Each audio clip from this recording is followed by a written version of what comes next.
about our approach to the language we use in STEM MOOCs. Given all local language peculiarities, are we aware of the relevance of the words we choose and the use in relation to the gender balance? Do we design content accordingly then?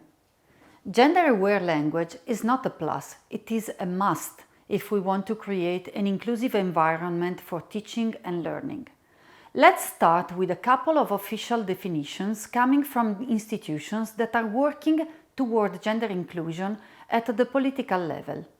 According to the guidelines of the European Parliament, gender-neutral language is a generic term covering the use of non-sexist language, inclusive language, or gender-fair language.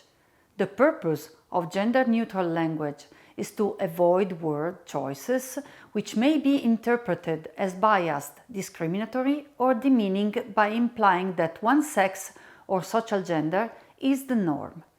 Using gender-fair and inclusive language also helps reduce gender stereotyping, promotes social change, and contributes to achieving gender equality.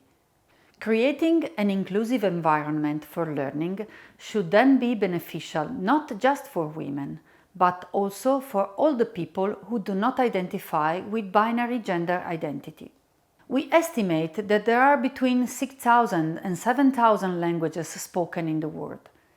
In this lesson, we are going to refer just to European languages. We can divide them into three main categories. The first one includes natural gender languages, such as English. It means that nouns are mostly gender neutral and there are personal pronouns specific for each gender. The second category of languages includes genderless languages, such as Estonian, Finnish, and Hungarian. In these cases, there is no grammatical gender and no pronominal gender, so no need for specific attention. Lucky for them! The third and last category includes grammatical gender languages, such as German, Romance languages, and Slavic languages. In this case, nouns have grammatical gender and personal pronouns too. The variety of languages included in this category does not allow us to give specific suggestions. Generally speaking, we can say that it is better to avoid the universal masculine if our purpose is to create an inclusive language. The use of periphrases in this case can help a lot, although we need to use it carefully because we do not want to lose the efficacy of the message. We need to find the balance between the effectiveness of the narrative and our intent to be gender balanced. So I must admit that, although I am not a native speaker, I am happy that the official language of this MOOC is English, because it makes my job easier in this video. But I can't assume that the use of English solves every problem. The main challenge here is when using third-person singular pronouns like he and she. The tendency when referring to an hypothetical person would be to use the masculine he. This is often overcome by using forms like he or she. These forms are fine from the gender balance point of view, but can sometimes sound a bit unnatural, especially when speaking. An interesting option is to switch to the plural form they and its variations. It is not a standard use of the language, but it is correct and sounds more natural in most cases. For example, instead of saying the teacher creates the lesson, he or she can use different tools. I could consider saying teachers create the lessons, they can use different tools. Another advice is to reduce as much as possible the use of gender-specific terms such as mankind, manpower, policeman, headmaster, and so on, and replace them with gender-neutral alternatives like humanity, workforce, police officers, head teacher. It is not an easy task. Let's have a look at an example. In this MOOC, the faculty puts great attention to the use of gender-neutral language. They generally prefer human beings instead of men, and humankind instead of mankind. but in a single video they use mankind.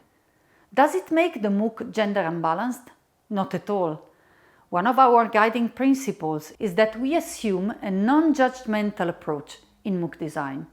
You are asked to do the best you can, and if the final result is not 100% gender neutral, it's not a problem. It does not affect the quality of the MOOC and the effort you are making in producing a gender-balanced cultural product. Being sensitive to language is not an easy task, since our unconscious biases and gender stereotypes can manifest themselves in a variety of ways. Let's move to another point of attention and talk about the roles we stress. Are we always depicting females in a subaltern position? Do you feel comfortable with women referred to just as the wife of? Do you think that Marie Curie would be happy if we should call her the wife of Pierre Curie? Now let's look at another example of a scientist behind the scenes. Do you recognize her? And now?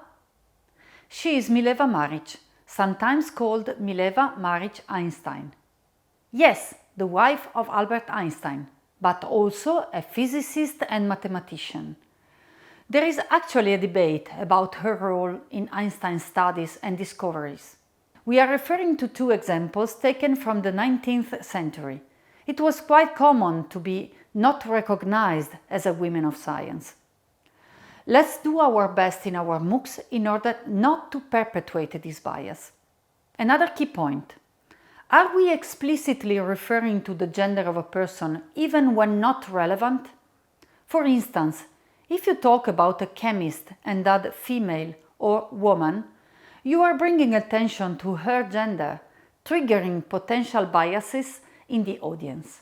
Biases that wouldn't have emerged if you didn't mention it. And adding another element, what if this person doesn't identify as binary? This goes a bit beyond the scope of this MOOC, but make sure to keep it in mind. In this lesson, we have seen a few suggestions on how to balance the language in order to make it more inclusive. It is a crucial aspect and an important point of attention to have when designing a new MOOC or revising an existing one.